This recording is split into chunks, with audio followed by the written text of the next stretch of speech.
అందరికీ నమస్తే. రాజకీయం, సినిమా, గమ్మత్ ఇచ్చంత్రాలు, వైరల్ అయితున్న వీడియోలు గిట్లా తీరు వార్తలతోని మైక్ ట్యూబ్ ముచ్చట్లు తయారుగున్నాయి. చలో సుషిద్దాం పాండి. అందుకంటే మొదలు హెడ్లైన్స్.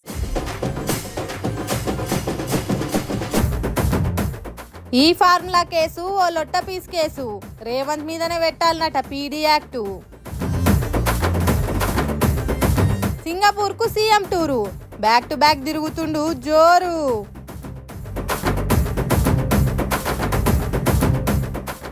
ఇదెక్కడ ఆచారం ఉంది, నూనె దాగి మొక్కు తీర్చుకుంది. పాలిటిక్స్ అన్నాక పక్కా జంపింగ్లు ఉంటాయి. ఆ పార్టీలకు వెళ్ళి ఈ పార్టీలకి, ఈ పార్టీలకు వెళ్ళి ఆ పార్టీలకి పక్కా చేరికలు ఉంటాయి. ఖచ్చితంగా కండువాలు మారుతూనే ఉంటాయి. కానీ సీఎం సొంత ఇలాకల్ని వాళ్ళ పార్టీలకు వెళ్ళి లీడర్లు పోయి ప్రతిపక్ష పార్టీలో చేరితే ఏమనాలి చెప్పురి. అగో ఈ కథ ఎటో ఎరైటీగా ఉందిగా అని అంటే అదే అయింది మరి. ఏడనైనా ఎప్పుడైనా గానీ పవర్లున్న పార్టీలకు పక్క పార్టీలకే లీడర్లు కార్యకర్తలు వచ్చి చేరుతుంటారు. అధికారంలో ఉన్న పార్టీలో చేరితే పొలిటికల్ కెరీర్ కు ఇంత ఆసరైతుందని ఆశపడతారు. కానీ పగబట్టినట్టు వచ్చి మరీ లైన్లు కట్టి ప్రతిపక్ష పార్టీల చేరుడు పవర్లున్న పార్టీ పతారని పల్సగా చూపించే ముచ్చట్నే. సీఎం రేవంత్ రెడ్డి సొంత నియోజకవర్గం కొడంగల్లా కార్ పార్టీ కన్వాలు కప్పుకొని బీఆర్ఎస్ లో చేరికారు చాలా మంది. అయితే ఐర్రేమో తీరి పతార పెద్దగలేని పక్క పార్టీలకి వెళ్ళి గులాబీ పార్టీలో చేరి గులాల్ జల్లుకూరేమో తీరి అని లైట్ తీసుకునే తందుకు లేదు. ఎందుకంటే ఆ చేరినోళ్ళంతా కాంగ్రెస్ పార్టీలకి వెళ్ళి బయటకు వచ్చి బీఆర్ఎస్ లో చేరినోళ్ళు. కొడంగల్ నియోజకవర్గం దౌలతాబాద్ మండలంలో బీఆర్ఎస్ మాజీ ఎమ్మెల్యే పట్నం నరేందర్ రెడ్డి చేతుల మీదకి వెళ్ళి కాంగ్రెస్ పార్టీకి వెళ్ళి బీఆర్ఎస్ లో చేరి లీడర్లు కార్యకర్తలు ఇక ఉత్తగా చేరి మళ్ళీ చేతులు దులుపుకున్నట్టు కాదు. ఈ నెల 17వ తారీఖు నాడు చేవెల నియోజకవర్గం షాబాద్ లో కేటీఆర్ పెట్టే మహాధర్నాల పెద్ద ఎత్తున రావాలని పిలుపునిచ్చిండు పట్నం నరేందర్ రెడ్డి. మరి ఆయనతో 6 గ్యారెంటీలు అన్ని తీర్ల హామీల గురించి పబ్లిక్ కానొచ్చిన కాడలు అడుగుతుండే వరకలా కాంగ్రెస్ లో కష్టమే అనుకున్నారో లేకుంటే లోపల రాజకీయాలు ఏం నడిచినో తెలియదు. కానీ ఇట్లా సీఎం సొంత ఇలాకాలనే కథ ఈ తీరు ఉంటే ఇంకా రాష్ట్రంలో కడమ నియోజకవర్గాలలో ఏందో పరిస్థితి అనుకుంటే ముచ్చట ముంగటేసుకోబట్టిరు. హామీలు ఏమాయను గులుగుతున్న జనాలు. ఓ దిక్కు హామీల అమలు ఆలస్యం అవుతుంది అనుకుంటా పక్క పార్టీలకెళ్ళి పంచాదులు, ఇంకో దిక్కు కేబినెట్ విస్తరణ, నామినేటెడ్ పోస్టులు ఏమాయే, మా పదవులు ఎటువాయే అని పార్టీలనే లీడర్ల కొట్లాటలు. ఇగో ఇట్లా మస్తు తీర్లా మందిల పలసగైతున్న కాంగ్రెస్ కు ఇంకింత జోష్ పెంచి ఇగరం చేసిరు పెద్ద లీడర్లు. ఆ ప్లాన్లనే రాహుల్ గాంధీని రంగంలోకి దించబోతుర్రు. ఇట్లా పవర్లకు వచ్చినట్టు కాదు, పబ్లిక్ లో కూడా పతారం నిలుపుకోవాలి అనుకుంటా కాంగ్రెస్ పక్కా ప్లానింగ్ తోని పనితనం చూపించే పని ముంగటేసుకుంటున్నది. నిన్న బుధవారం నాడు ఢిల్లీలో కాంగ్రెస్ పార్టీ ప్రధాన కార్యదర్శి కేసీ వేణుగోపాల్ ఇంట్లో మీటింగ్ నడిచింది. ఇక ఈ మీటింగ్ కు సీఎం రేవంత్ రెడ్డితో పాటుగా డిప్యూటీ సీఎం బట్టి విక్రమార్క, టీపీసీసీ చీఫ్ మహేష్ కుమార్ గౌడ్, మంత్రులు ఉత్తమ్ కుమార్ రెడ్డి, దామోదర్ రాజనరసింహ, పొంగులేటి శ్రీనివాసు, పొన్నం ప్రభాకరు, సీతక్క, కొండా సురేఖ కూడా హాజరుపడ్డారు. ఇక దగ్గర గంటన్నర దాకా నడిచిన మీటింగ్ లా రాష్ట్రాల పరిపాలన పథకాల అమలు మీద కూడా చర్చ పెట్టిరట. ఇక కాంగ్రెస్ లో జోష్ పెంచేతందుకు కార్యకర్తల హుషారు పెంచేతందుకు రాహుల్ గాంధీని రంగంలోకి దింపే ప్లాన్ వేసిందట హైకమాండ్. ఫిబ్రవరి 1 లేకుంటే 2వ వారంలో తెలంగాణలో రాహుల్ గాంధీ టూర్ ఉంటది అని కన్ఫర్మ్ చేసిరట. సూర్యాపేట లేకుంటే ఖమ్మంలో రాహుల్ గాంధీ భారీ బహిరంగ సభ ఉండే ఛాన్స్ ఉందని కూడా చెప్పుకొచ్చిండు పీసీసీ చీఫ్ మహేష్ కుమార్. అంతేకాకుండా ఈ నెలాఖరు లోపల నామినేటెడ్ కార్పొరేషన్ చైర్మన్ల భర్తీ కూడా ఉంటదని చెప్పుకొచ్చిండు. ఎప్పటి సందో నాన్సుకుంటూ వస్తున్న కేబినెట్ విస్తరణ మీద సీఎం హైకమాండ్ నిర్ణయం ఫైనల్ తీసుకుంటారని చెప్పుకొచ్చిండు. ఇగో ఇట్లాంటి పార్టీల ఇటు పబ్లిక్ లా తీరు ఒక రకంగా వస్తున్న మాటలకు పురాగా పులి స్టాప్ పెట్టేటట్టు క్యాడర్ల బలం పెరిగేటట్టు అన్ని తీరు ఆలోచన చేసి ఈగ్రం చేసినట్టున్నారు. మరి రాహుల్ టూర్ రాష్ట్రంలో ఉన్న కాంగ్రెస్ తీరు మీద ఎటువంటి ఎఫెక్ట్ చూపిస్తుందనే చూడాలిగా.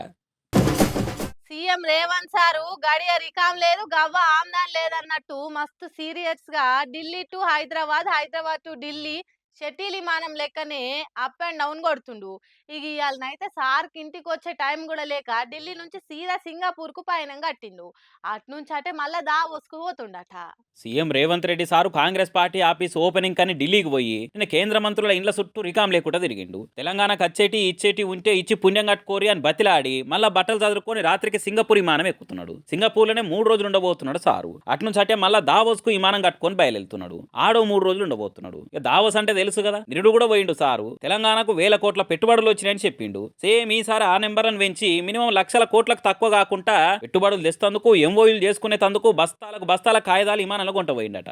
ఇక మొదలైతే సింగపూర్ లో దునియాలనే పేరుకుపోయిన Singapore institute of technical education లకు పోయి అది ఎట్లా నడుస్తుంది, ఏం కథ, మన కాడ ఇసుంటిది ఎట్లా కట్టొచ్చు అని చూస్తారట. ఇక అటు ఇంకా స్కిల్ డెవలప్మెంట్ పోయి ఆ యూనివర్సిటీ ఎంచుకున్న కోర్సులు ఎట్లా నడుస్తుంది అన్ని చూసి కాపీలో రాసుకుంటారట. అంటే మన రాష్ట్రంలో కొత్తగా పెట్టిన తెలంగాణ యంగ్ ఇండియా స్కిల్ యూనివర్సిటీకి వీళ్ళే సాయం చేస్తారన్నట్టు. అటు ఇంకా మూసి హాలత్ మార్చేందుకు ముందుగాల సింగపూర్ లో రివర్ ఫ్రంట్ చూసి వాళ్ళు ఎట్లా చేసిర్రో ఫోటోలు కొట్టి రిపోర్ట్ రాసుకొని ఈడ కూడా అట్లనే చేయబోతున్నట.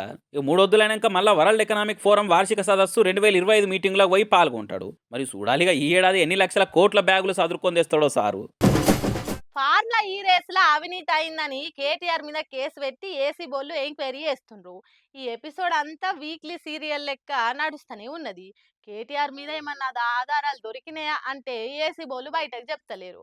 అరెస్ట్ చేస్తారని కాంగ్రెస్ మీడియా ఛానళ్లు ఊదరగొడుతున్నాయి. కేటీఆర్ ఏమో రూపాయి కూడా వేస్ట్ కాలే, తెలంగాణ గౌరవాన్ని పెంచినమంటుండు. మరి ఇంట్లో ఎవరిది రమ్మాలనో తెలుస్తలేదు. Formula E race case formula race car లెక్కనే దూసుకపోతుంది. ఏసీ బోళ్ళు ఎన్నడలేనంత హుషారుతోటి కేటీఆర్ మీద కేసును చాలా సీరియస్ గా తీసుకొని లోతైన దర్యాప్తు చేస్తుండ్రు. మొన్ననే పొద్దాంక ఎంక్వైరీ చేసిండ్రు, ఇంకా ఓడవలేదట. మళ్ళీ అలా మిగిలిన ఎంక్వైరీని చేస్తేందుకు అలా ఆఫీస్ కు పిలిచిండ్రు. కేటీఆర్ ఏమో ఎసోంటి అక్రమాలు కాలే, నిధుల బదిలీ అంత సక్రమంగానే జరిగింది, రూల్స్ ప్రకారమే చేసిండ్రు, ఇలా ఎసోంటి అవినీతి కాలేదు, ఆధారాలే దొరకలేదని అంటుర్రు. కానీ చిన్నగేడన్న క్లూ దొరికిన కేటీఆర్ ను షొవ్వులు ముద్దామని చూస్తుండు సర్కారోళ్ళు. ఇలా ఏసీ బోల విచారణ కోయే ముంగట కేటీఆర్ సార్ మళ్ళోసారి సోషల్ మీడియాలో పోస్ట్ పెట్టి సర్కార్ను తిట్టిపోసిండు. ఈ సర్కారు మా మీద కక్ష గట్టి ఎన్ని కేసులు పెట్టి భయపెడదామని చూసినా అధైర్య పడేది లేదు. ఈ లొట్ట పీస్ కేసులు మా ఘనతను తుడిచిపెట్టలేవు. 46 కోట్లు పారదర్శకంగా బ్యాంక్ టు బ్యాంక్ నుంచి చెల్లించినమని చెప్తున్నప్పుడు అవినీతి ఏడున్నట్టు? మేం హైదరాబాద్ ఇమేజ్ ని పెంచితే దాన్ని అంగడి చేసింది రేవంత్ సర్కారు. అసలు ఆ రేసు రద్దు చేసి సర్కార్ ఖజానాకు నష్టం చేసింది ఆళ్ళు. అవినీతే లేని కాడ బకెట్ల నీళ్లు పోసి శాపలు పట్టినట్టు చేస్తుండు సీఎం అని దుమ్మెత్తి పోసిండు. మరి చూడాలే ఈ కేసు ఇంకెన్ని టర్నింగులు తిరుగుతుందో. వారానికి 2 సార్లన్నా అరెస్ట్ కాకుంటే నాకు ఎట్లనో ఉంటది అన్నట్టే అరెస్ట్ అవుతుండు కదా కౌశిక్ అన్న. పోలీసోళ్ళు ఎత్తుకపోవుడు, కోర్టోళ్ళేమో పోలీసోళ్ళకి సొట్లు పెట్టి కౌశిక్ అన్నని బయటకు పంపుడు. మొత్తం పిల్లల లెక్క కొట్లాటల లెక్కనే నడుస్తుంది. పాడి కౌశిక్ అన్నను వీకెండ్ వస్తే షాపింగ్ మాల్ కు పోయినట్టు పోలీసు వాళ్ళు వచ్చి వీకెండ్ వస్తే చాలు పోలీస్ స్టేషన్ కు తోలుకోబోతుండ్రు. కాంగ్రెస్ వాళ్ళ మీదకు కోలేగ లెక్కనే రంకెలేస్తుండు కౌశిక్ అన్న. సందు దొరకుడు ఆలస్యం, లావట్ ఎత్తుకపోయి పోలీస్ స్టేషన్ లో వాడేస్తుండ్రు సర్కారోళ్ళు. ఇక టామ్ అండ్ జెర్రీల కథనే నడుస్తుంది ఇలా ముచ్చట. ఇవాళ ప్రెస్ మీట్ పెట్టిన కౌశిక్ అన్న సర్కారోళ్లను గట్టిగానే అరుచుకుండు. మొన్న కరీంనగర్ మీటింగ్ లా జగిత్యాల ఎమ్మెల్యే సంజయ్ ముందుగాల కౌశిక్ అన్నను రెచ్చగొట్టిన వీడియోలు బయట పెట్టిండు కౌశిక్ అన్న. మొగాన్ని కొట్టి మొరమొర అన్నట్టు అధికార పాటోలే ముందుగాల కైక్కున మీదికొచ్చి రెచ్చగొడుతుర్రు. ఆళ్లే చేతులు పెట్టి దొబ్బుతుర్రు. మీద చెయ్యేసినోళ్ళ మీదకు చెయ్యి లేపితే అగో మా మీద దాడి చేసిండని కేసులు పెడతారు. ఈ డ్రామాలు కాంగ్రెస్ వాళ్ళు వండిస్తుంటే పోలీసు వాళ్ళు సప్పట్లు కొట్టి కమాన్ కమాన్ అని ఎంకరేజ్ చేస్తున్నట్టే ఉన్నదని అంటుర్రు కౌశిక్ అన్న అభిమానులు. ఇవాళ ఇదే ముచ్చట మీద మీటింగ్ పెట్టి గట్టిగానే ఆడుచుకుండు కౌశిక్ అన్న. నా మీద పీడీ యాక్ట్ పెట్టాలని చూస్తుండ్రు, అసలు పెడితే గిన సీఎం మీదనే పెట్టాలి. కేటీఆర్ రేసింగ్ వాళ్ళకు అధికారికంగానే 55 కోట్లు పంపినని చెప్పబడుతుంది. మరి ఇక కరప్షన్ ఏడికెంచి వచ్చింది? తెలంగాణలో డైవర్షన్ పాలిటిక్స్ నడుస్తుంది. కేసీఆర్, కేటీఆర్, కవిత, హరీష్ రావులను అరెస్ట్ చేసి దోసుకోవాలని రేవంత్ రెడ్డి చూస్తుండు. సంజయ్ కుమార్ బీఆర్ఎస్ పార్టీ లేకపోతే వార్డ్ మెంబర్ గా కూడా గెలవడు. జగిత్యాల ఎమ్మెల్యే సంజయ్ కుమారే నా మీద దాడి చేసిండు. నా మీద ఎసోంటి criminal case, land grabbing case లేవు. ఈ సర్కార్ అంతకంత అనుభవిస్తది అనుకుంటా సొట్లు పెట్టబట్టిండు బానే. మనం దేవుని తానా ఏదన్నా మొక్కు మొక్కినామనుకో, అది నెరవేరినాక పాలన కానుకిచ్చి పాలన పని చేసి మొక్కు తీసుకుంటామని మొక్కుతుంటారు. ఎన్నో తీర్ల మొక్కులు తీసుకున్నట్టు చూసినాం కానీ గిసోంటి పని అయితే నా జిందగీలో ఎప్పుడు ఇన్లే చూడలే. అదేందో మీరు కూడా చూసేయురి. ఆగో పెద్ద మనిషి ఆపకుట గడగడ తాగుతూనే ఉంది, తీర్థమేమో అని పొరపాటు వాడేరు. అస్సలు ముచ్చట తెలిస్తే ఇసోంటి మొక్కుబడులు కూడా ఉంటాయా అని షాక్ అవుతారు కావచ్చు. ఆమె తాగేది తీర్థం నీలో లేక ఏదన్నా పండ్ల రసమో కాదు, నూనె. ఆవ్ మీరు వింటున్నది నిజమే, పచ్చి నువ్వుల నూనె తాగుతుంది మొక్కుబడి కింద. ఆదిలాబాద్ జిల్లా నార్నూర్ మండలంలో సంక్రాంతికి ఏండ్ల సంధి తొడసం వంశస్థులు కామదేవుని జాతరను చేసుకున్నాడు ఆనవాయితట. అయితే ఆ జాతరలో నాగుబాయి చందు అనే గీ అవ్వ ఏదో మొక్కిందట.